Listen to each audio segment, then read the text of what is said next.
May mga nagsasabi po talaga na bigayan laban, guys. Panoorin nyo ulit. Hindi naman po ang ring, wala naman pong vacuum yan na lahat ng tira na San Miguel ihigupin. Hindi lahat tumiti. Tsaka si Brownlee, umiscore ng 49 points. It doesn't make sense. Sabi ko nga sa comment section, it doesn't make sense to me na you let your import to score that points only to give the game. Katarantaduhan po yung kagaguhan po yun.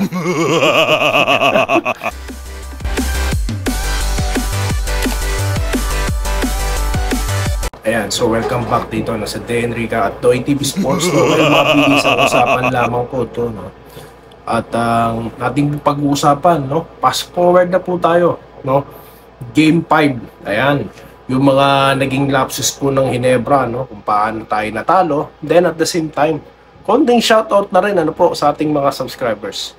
Okay, so bago po yan, ako po yung nagpapasalamat muli, no, sa patuloy niyong pagsuporta, no. Salamat po sa mga message nyo, sa mga comments nyo, at sa pag-like and subscribe, no. Napakaraming salamat po sa inyo. At welcome po sa mga bagong subscribers at sa mga nagtitiwala po sa atin. No, maraming salamat po na binabasa ko po isa-isa lahat ng message or mga comments. Maraming salamat po. Okay, so mabilisan lamang, no, guys, mabilisan lamang to.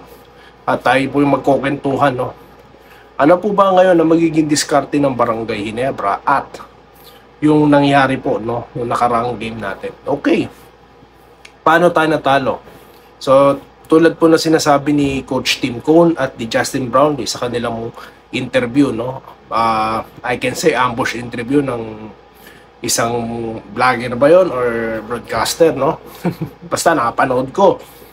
Tapos nakalagay nga ay sinabi nila depensa. Yun yung pinopoint nila.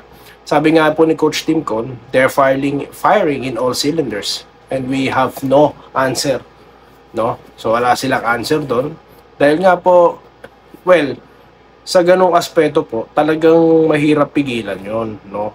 Mahirap po na shooter talaga kasi sila Tulad nga po na sinasabi ko, that is San Miguel. Kaya nga po inuulit-ulit ko, powerhouse San Miguel. Kasi nga, kumpleto sila, di ba? Yung ilalim mo, reliable, di ba? Yung shooters mo, reliable, di ba? Kaya nga po si CJ Perez, no? Hindi sa bumabaliktad ako, pero isa po siya sa paborito kong player, no? Paano ko mapapatunayan yan? Tingnan nyo lang sa baba, no? Yung aking mga, komento about Gilas, di ba? Isa siya sa mga gusto ko talagang player talaga dyan, no? Kaya hindi na ako magtataka. Talagang puputok at puputok sila. At dapat nilang gawin yan. Kasi nga, yan po ang team nila. That is their identity. Di ba? So, ngayon, talking about the defense, yan po yung napakalaking key ng Ginebra, no? Kaya po nila natalo ang San Miguel, di ba? So, para sa sequence na yun, parang ang hirap, no? Kasi nga, anong nangyayari na nga po, basag na po yung depensa nila dahil lahat ng tira po halos pasok no? Parang game of threes na po ang nangyari. So, ano nga bang sagot sa ganun? So, paano mo babantayan ng ilalim kung meron namang nasa labas? So, talagang ang hirap na po nun. Di po ba? So, dyan po, yan ang magandang ginagawa na San Miguel. Kaya sila nanalo. So, hindi na po tayo magtataka dyan. No? Di na nga ako nagulat Kaya nga tawa na lang tayo ng tawa. Okay? So ngayon, lipat tayo rito kay Justin Brownlee. Sabi nga po ni Justin Brownlee, yun din, yung depensa rin sila, no? At may nagtanong din sa kanya na yung yung tawag dito, yung blowout games, no? At sabi naman po ni Justin Brownlee, well, malakas talaga yan, top teams kami, no? So, ganyan, parang, kasi hindi ko masyado marinig yung sinasabi ni Brownlee dahil ang ingay ng background, no? Kaya nga po, itong advice ko lang hindi po ako sa nakikialam sa mga vlogger. No? Hindi naman po sa pakikialam, advice lang po. Kung ganyan na po karami ang subscribers nyo and followers nyo, mag-invest naman po kayo sa sound system nyo. No? Ang ingay po, mas malakas pa yung background kaysa sa sinasabi ng player. Ilang beses na po yan, no? Kasi alam nyo kung ako nandyan sa Pilipinas, mag-i-invest po talaga ako kung makakausap ko rin lang directly yung mga players. Kung may direct access na ako, mag-i-invest ako sa microphone. Di po ba? So, yun lang. Ang ganda ng video, ang linaw, yung audio naman. Kasi yan po yung importante, yung from the players itself mangyayari. At ginagamit mo yung platform mo para maging address or para maging tawag dito, malaman namin yung situation. Tapos yung audio mo, ganon. Advice lang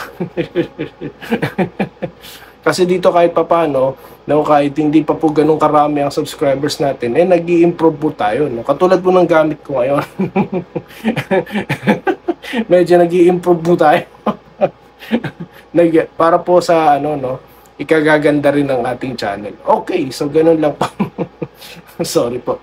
Okay, so ngayon, mabilis ang diskarte. Ano yung pwedeng maging diskarte po ni Coach Tim Cone? Well, uunahin niya po yung depensa. Diyan po tayo magsisimula Diba? Dahil diyan po tayo nagkakaroon ng fast break opportunity. Kaya kung di ka depensa, sabog na. Option 1, wala na. So yun nga sinasabi ko, defense become offense. Yun po ang susunod na tatrabahuhin dyan, no, ni Coach Tim Cone. Then of course, nandiyan na po pagdating sa opensa, nakalatag na po, i-press the button na lang po, no. Yun na nga lang talaga, how can you do something na tira ng tira? Kaya yung mga nagsasabi po talaga na bigayan laban, guys, panoorin nyo ulit. Hindi naman po ang ring, wala naman pong vacuum yan na lahat ng tira na San Miguel ihigupin. Hindi Lahat tumiti. Tsaka si Brownlee, umiscore ng 49 points. It doesn't make sense. Sabi ko nga sa comment section, it doesn't make sense to me na you let your import to score that points only to give the game. Katarantaduhan po yung, kagaguhan po yun. So ganun po kasimple yun, guys. Di po ba? So again, buti sana kung nakikita nyo yung layup, nakaganyan lang sila Brownlee, nakaganyan lang, walang ginagawang depensa. Diba? So, yun, pwede ako maniwalang bigayan. Kaso hindi dumedepensa sila at alos babad nga si Brownlee, umiscore ng 49 points, tapos sasabihin mo bigay. As Barangay Nebra fan, hindi ko po pwedeng tanggapin yun, no? Kasi nga po, you can't risk player there to be injured para lang magbigay ng laban. Pwede na lang sabihin mo, ay injury, hindi makakalaro. Yun, pwede, maniniwala pa ako doon na itinago na yung player. Kaso hindi nilaro Di po ba? So, yun lamang po, no? Okay, mabilis ang shoutout po tayo, no? Dito po sa ating last content na yun po, napakadami pong nanonood. No? Talaga pong ang daming taga-barangay na gusto mapunta si Troy, no? Kaya Troy, no? Pag-isipan mo maigi yan. Okay, so ngayon, ito mabilisan po, pa-shoutout lang po. Okay, kaya Junarin pa din, no? Buti ka pa, Brad, hindi ka fake news. Yung ibang vlogger mahilig sa fake news, may balita lang. Marami po kasing kita dyan, marami pong views dyan, at marami po silang mauuto, no? Kaya nga po ako, galit ako sa ganyan, na inuuto po yung mga taong eager maghanap ng balita, no? Galit po ako dyan, no? Kaya yung meron pong bumara sa akin dyan wag ko daw pakialamanan. Sabi ko sa kanya, wag ka rin makialam sa akin. Kung gusto mo magpaloko, mag-isa ka, sarilinin mo. Di po ba? Mas magandang sabihin sinungaling, hindi fake news. Ito pa si Sir Edgar. Sir Edgar, naintindihan niyo po ba itong comment niyo, Sir? Sinungaling, hindi. Hindi pa ano po bang ginagawa nila? Hindi po ba broadcasting yon? Hindi, peki po yung balita nila. Pero salamat po sa comment nyo. Yan dapat na vlog nagsasabi na totoo. Di tulad na iba na vlogger. Puro kwento, walang kwenta. Iba true sa pumalma. Grabe ibang vlogger gumawa ng kwento para sumikat tulad sa'yo, idol. Inaalam mo. Oo nga po, ganun talaga dapat, no? Kasi tulad niya, no? Alam ko, pag pinost ko po yung Troy Rosario, marami po every time po na nagpo-post ako about Troy Rosario, napakadami pong nag-view, no? So, I have to make sure na totoo lahat ng sasabihin ko, hindi galing sa sarili ko, no? Kung mayroon man komentaryo, no? Baliwanag tayo dyan. Pero yung mga talagang fact, no? Sasabihin ko po talaga from po talaga to, legit sources, diba? Dahil yun naman po yung nasa balita. Kung ano yung sinasabi ko, yun po ang sinasabi ng players mismo, no? At yun po ang balita. So wala po tayong dagdag bawas dyan. Kaya nga po inahanap ko ay taking time, no? Dahil alam ko marami pong manonood sa akin kahit hindi po ako kilala, no? Okay, salamat sa pag-update Game 5, Gera ulit ito. Kaya yun nga po, tama po kayo dyan, Sir Roland, no? Roldan pala, rather. Salamat po, no? Tama kayo dyan, Gera po. Kaya nga po pinag-uusapan natin at itutuloy po natin ang discussion, no? Sa magiging diskarte po ni Coach Tim Cone. Okay, puro fake balita, idol, sabi ni Carlos Dizon. Yun na nga Pelmar Aquino, ayan, maraming salamat po sir. No? Good evening daw at alam kasi nila na maraming fans ng Hinebra. Yun nga po, ang dami kasi ng fans ng Hinebra na iba ginagamit na po, no? Kung saan ginagamit ng fans ng Hinebra, no? So hindi na po sila nahiya, no? Niloloko pa nila. So hindi po tayo papayag niyan, no? At bilang Barangay Hinebra fan, kaya ako nagbukas na ng sariling channel dahil di na ako makatiis na wala eh. Alam mo yon, puro ka lang nood, tapos pinapanood mo, puro ano pa, kasinungalingan, di ba? So, hindi tayo papayag niyan, no? Masyadong papansin na si Troy. Ay, hindi po, Sir Errol Madlang Bayan, hindi po siya papansin, no? Ano lang po, hina-hype lang masyado ng mga vlogger na hapit sa views, ha? Yun lang po yun, pero hindi siya nagpapapansin. Talaga pong pinakikinggan niya lahat ng offers. Tama naman po yun. Kung ako man na kay Troy, lahat pakikinggan ko. Sabi ko nga sa inyo, hindi lang PBA po nagkaka-interest sa kanya. Pati nga, dalawang team daw sa Japan at Korea, tinitignan din siya. Di po ba? So, hindi po siya nagpapapansin, no? Talaga pong ini-exercise niya lang yung right niya.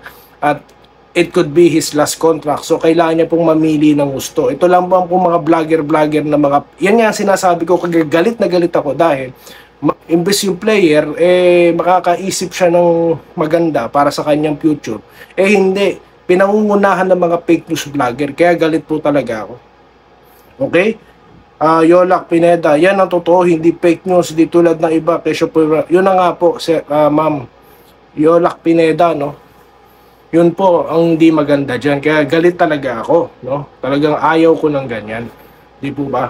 Kasi nga, pinangungunahan yung player. Yan tulad niya, nagkakaroon tuloy ng kaisipan yung ibang mga tao na nagpapapansin siya, no? So, hindi po naman ganon, no? So, hindi po ako nag-aabogado rito kay Troy, ha? Pero Troy, makinig ka kay JJ. Joke lang. So, yun lamang po, no, guys, ang ating pa-shoutout, no? Pansamantala. Mamaya po magbabalik tayo para sa matindihang diskarte po, no, sa itong Game 5. I-anticipate po natin. Although yan po mga sinabi, yun po nangyari against San Miguel at Hinebra, na-anticipate na po natin yan. Kung gusto niyo po mapatunayan ko, panoorin niyo po yung nakaraang content, no. So yun lamang po at muli maraming salamat sa inyong panonood at magkikita-kita po tayo sa mga susunod na video content dito lamang sa DNB Gardoy TV Sports. Muli maraming salamat po sa inyong panonood. Salamat po sa panonood. Subscribe na para sa mga susunod na basketball at boxing videos.